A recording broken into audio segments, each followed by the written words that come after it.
gue pengen kaya raya. Oke. Atau kaya raya kemudian menciptakan kemakmuran. Nah, Waduh, luar biasa ini Rio Dewanto for president nih ya. oh enggak, gue gak mau sih gue jadi presiden. Capek, pusing.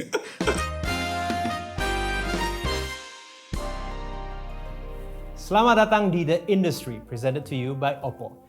Sebuah acara mingguan tentang segala hal yang berhubungan dengan industri perfilman Indonesia. Dipandu oleh saya, Arifin Putra. Ngapain saya di sini? Pasti mau nanya begitu kan? Saya bukan seorang wartawan, saya bukan seorang host. Tapi selama 20 tahun berkarir, saya merasa sangat beruntung dapat bertemu dengan orang-orang yang sangat berbakat dan memiliki passion yang sama dengan saya, sinema. Dan saya merasa sekarang adalah waktu yang paling tepat untuk ngobrol dengan orang-orang hebat ini, bagaimana mereka beradaptasi di saat industri kita sedang mengalami perubahan yang begitu dahsyat. So, without further ado, let's roll! Halo bro, Hai. apa kabar men? Baik, Gila, kangen gue ngeliat lo. Parah. Sekarang aneh ya, masa-masa pandemi gini harus ketemu lewat video call men. Yes, virtual world. Dekat tapi nyata. Iya, it's a whole new world. Yeah. Ini in this new world, how are you? Lo tetap aman, sehat, waras, atau udah mulai menggila? Awal-awal udah mau gila, tapi kemudian beradaptasi juga Vin dengan keadaan kan. Lumayan pusing mikirin finansial ya, salah satunya perusahaan, terus pribadi.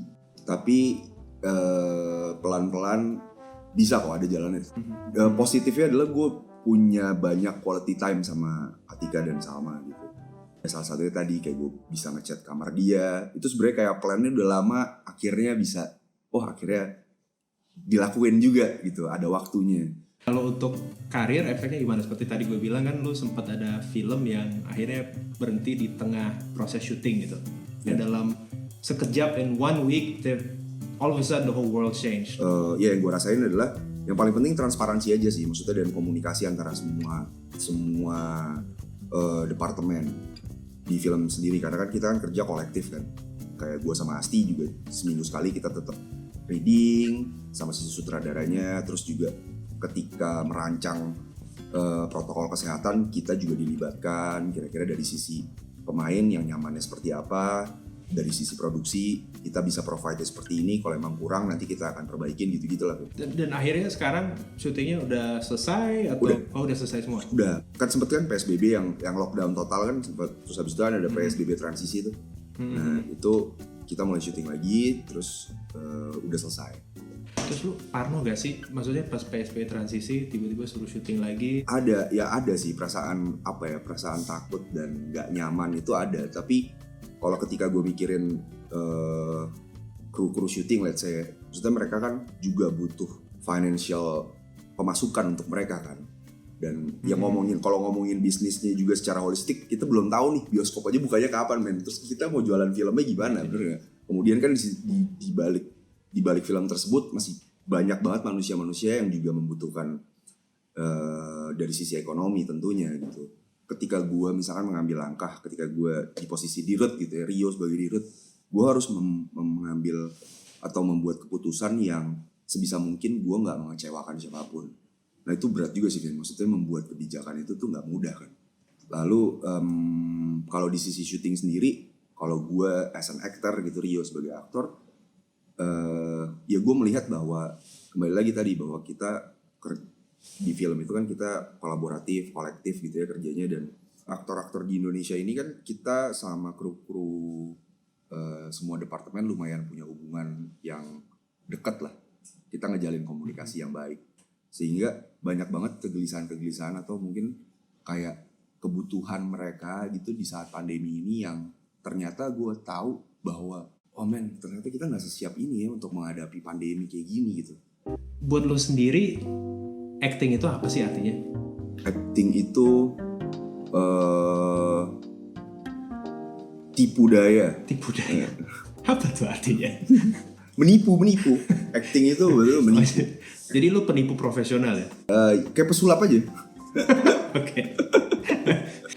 Dan kalau gue lihat juga menariknya dari lo kan kayaknya karir lo tuh lo ada banyak film-film besar yang komersil, tapi lo juga banyak banget main film pendek Misalnya kemarin lu di Iceland, atau lu main di Payung Merah, atau ada Optacitissimus atau apa gitu namanya. Pokoknya nama-namanya menarik-menarik semua deh gitu.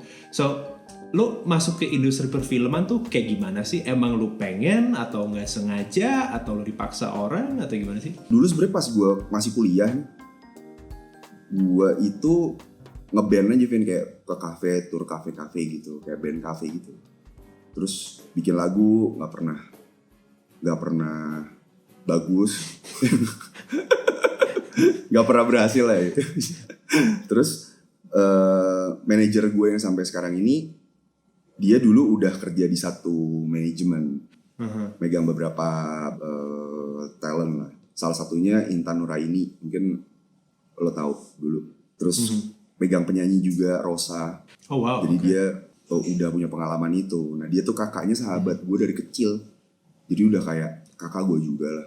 Terus dia yang tiba-tiba kayak, lo gue ajak casting mau gak?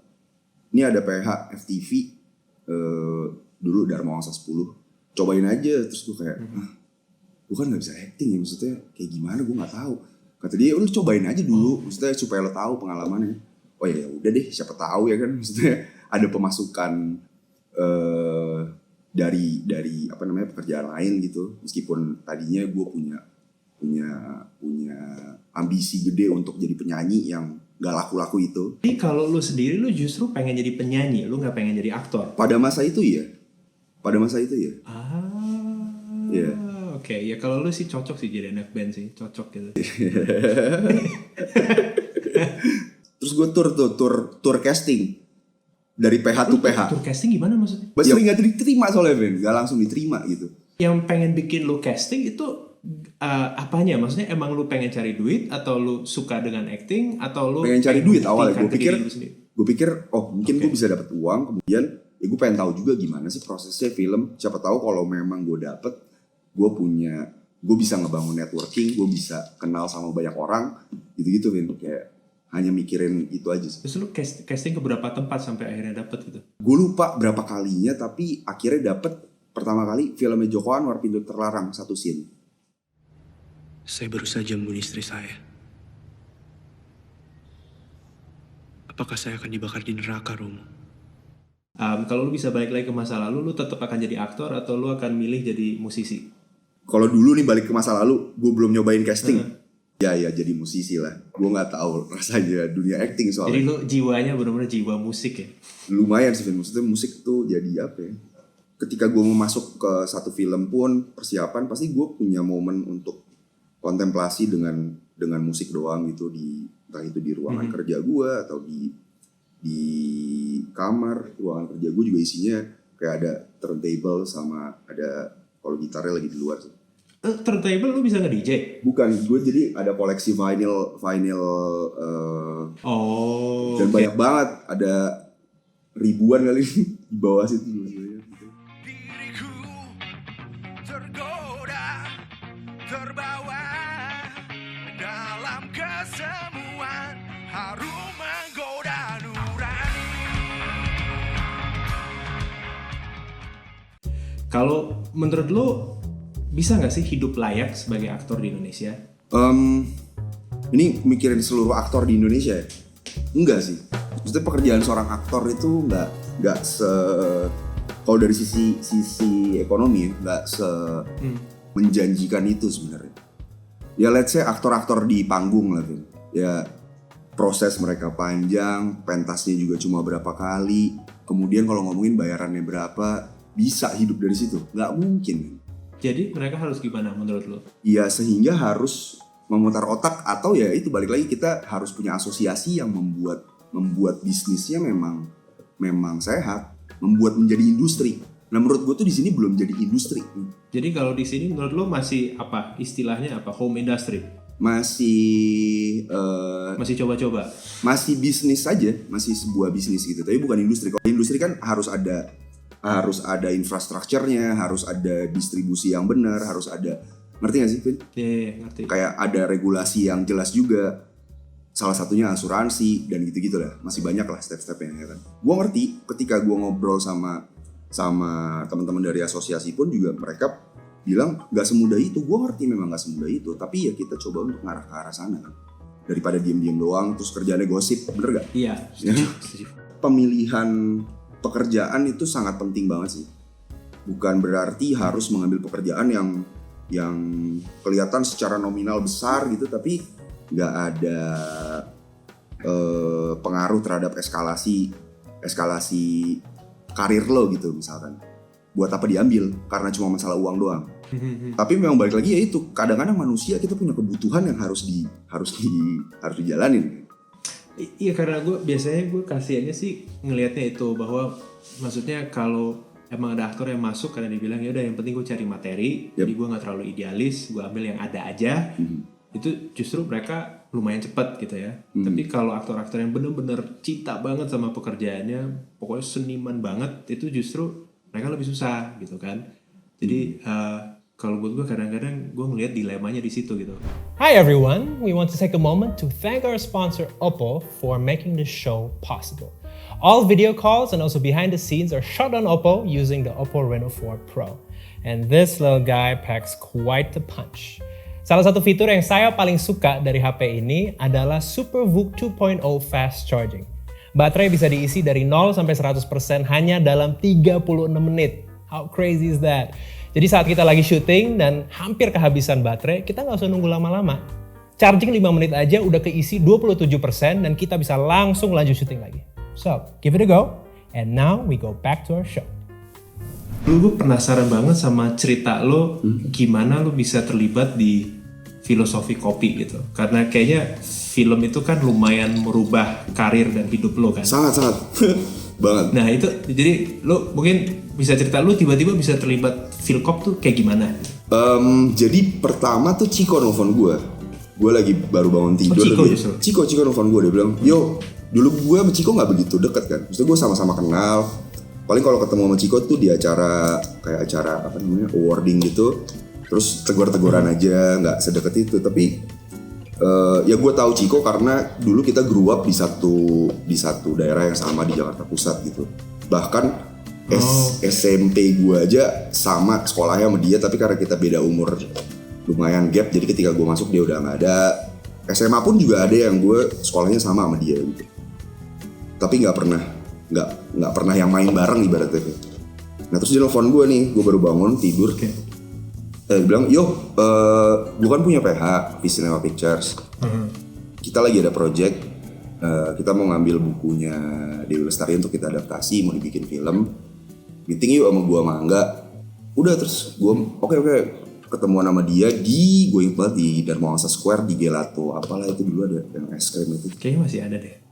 Gue pikir kan maksudnya di situ ya hanya ngobrol-ngobrol aja, tapi di situ gue juga belum pernah kerja bareng sama Angga gitu. Gue ketemu Angga tuh pernah di rumah mertua gue karena urusan aktivisme lah.